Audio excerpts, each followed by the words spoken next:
মেয়েদের হাইমেন বা সতীচ্ছদ পর্দা নিয়ে একটা পোস্ট ফেসবুকে ছড়িয়ে পড়ছে, যেখানে বহুল প্রচলিত মেডিকেল টেক্সট বইয়ের রেফারেন্স দিয়ে বলা হচ্ছে যে 99% হাইমেন ছিঁড়ে যায় সহবাস করার কারণে, এবং পরামর্শ দেওয়া হচ্ছে যে বাসরাতে যদি দেখেন রক্তপাত হয়নি তবে বুঝে নেবেন সেই নারী পূর্বে সহবাস করেছেন।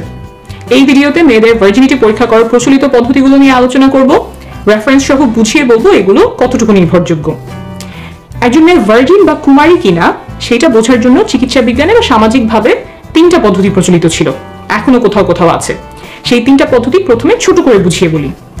1 নম্বর পদ্ধতি হলো 2 ফিঙ্গার টেস্টিং।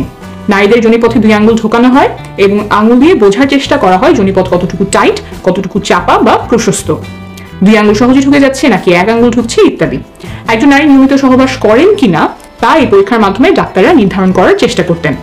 সাধারণত রেপ কেসে এই পরীক্ষাটা করা হতো, এখনো কিছু কিছু জায়গায় করা হয়।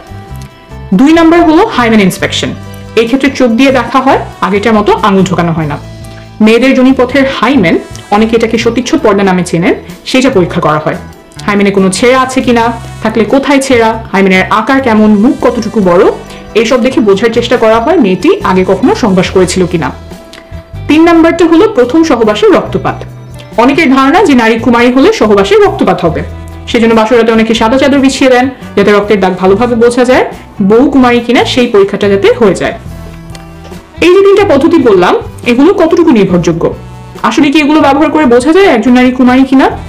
এই পরীক্ষাগুলো নিয়ে সর্বশেষ মেডিকেল সায়েন্স কি বলে তা এখন বুঝিয়ে বলবো। প্রথমেই আসি 3 নম্বর উপায়ে, প্রথম সহবাসে রক্তপাত।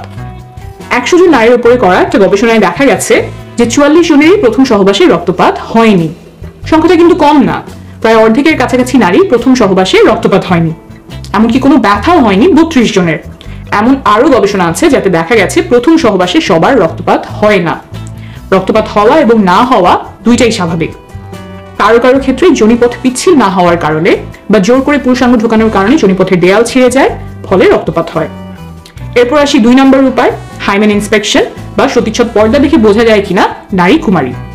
এইটার ব্যাপারে হয়তো অনেকেই শুনেছেন, সহবাস করলে মেয়েদের যোনিপথের পর্দা ফেটে যায়, আর তাহলে তো ওটা দেখলেই বোঝা যাওয়ার কথা যে সে সহবাস করেছে কিনা।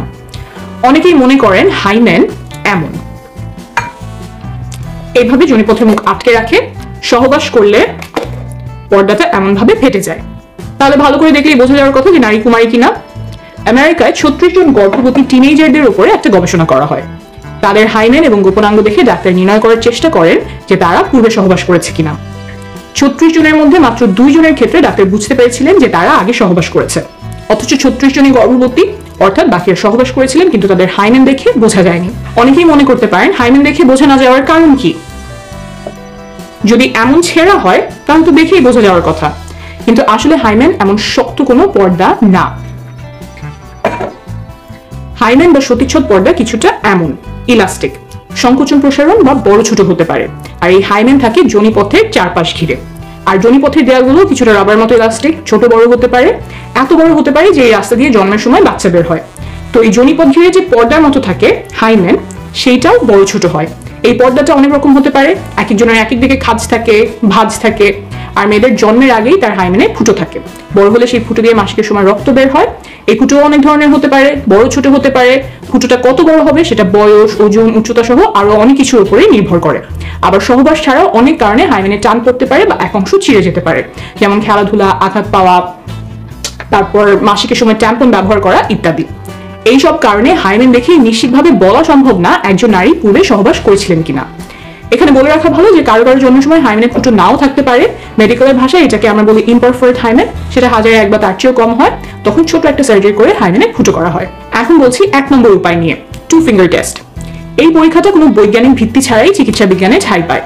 উপমহাদেশের অনেকগুলো মেডিকেল টেক্সট বই এই পরীক্ষার কথা লেখা আছে, সেই সব পড়ে ডাক্তাররা অনেকদিন এই পরীক্ষা করতেন। এই মন গড়া অবৈজ্ঞানিক পরীক্ষা বন্ধ করতে বিভিন্ন দেশে এটাকে ব্যান করা হয়।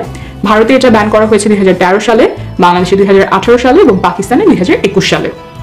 তাহলে বোঝা গেল যে এই 3 উপায়, 2 ফিঙ্গার টেস্ট, সতীচ্ছদ পর্দা বা রক্তপাত, কোনোটা দিয়েই কুমারিত্ব বোঝা যায় না। তাহলে আসলে কি কোনো নির্ভরযোগ্য বৈজ্ঞানিক উপায় আছে যার মাধ্যমে বোঝা যায় নারী আগে সহবাস করেছে কিনা? না, নাই। তারপরেও দুর্ভাগ্যজনকভাবে কিছু মেডিকেলের বইতে এখনো এসব পদ্ধতি লেখা হয়, মেডিকেলের ছাত্রদেরকে শেখানো হয় রেপ কেসে নারীদের পরীক্ষার অংশ হিসেবে। যেমন প্রফেসর রেড্ডির লেখা ফরেন্সিক মেডিসিনের বই, যেখান থেকে উদ্ধৃতি দিয়ে ভাইরাল ফেসবুক পোস্টে কুমারিত্ব নিয়ে অবৈজ্ঞানিক দাবি করা হয়েছে। এখন আপনি বলতেই পারেন যে মেডিকেলের টেক্সট বুক আমি ভুল বললেই তো হলো না, যিনি লিখেছেন তিনি তো একজন বিশেষজ্ঞ, আমার রেফারেন্স কি? বিশ্ব স্বাস্থ্য সংস্থা বা WHO, United Nations human rights, UN women, এই সংস্থাগুলোর বিশেষজ্ঞ প্যানেল বলছেন যে প্রফেসর রেড্ডির লেখা ফরেন্সিক মেডিসিনের বই সহ আরো কিছু বই ভার্জিনিটি টেস্টিং নিয়ে অনির্ভরযোগ্য এবং অবৈজ্ঞানিক উপায় শেখান। তারা আহ্বান জানিয়েছেন যেন এইসব বইতে চিকিৎসা বিজ্ঞানের সর্বশেষ তথ্যগুলো তুলে ধরা হয়। আমি রেফারেন্স নিচে দিয়ে দিব। ভিডিওটি যারা দেখছেন তাদের কাছে অনুরোধ, হাইমেন বা সতীচ্ছদ পর্দা, ভার্জিনিটি টেস্টিং ইত্যাদি বিষয়ে কেউ ভুল তথ্য ছড়ালে সেখানে প্রমাণ তুলে ধরে ভুল ধারণাগুলো দূর করার চেষ্টা করবেন। আপনার এই প্রচেষ্টায় হয়তো কারো জীবনে অনেক বড় উপকার হবে। ভালো থাকবেন।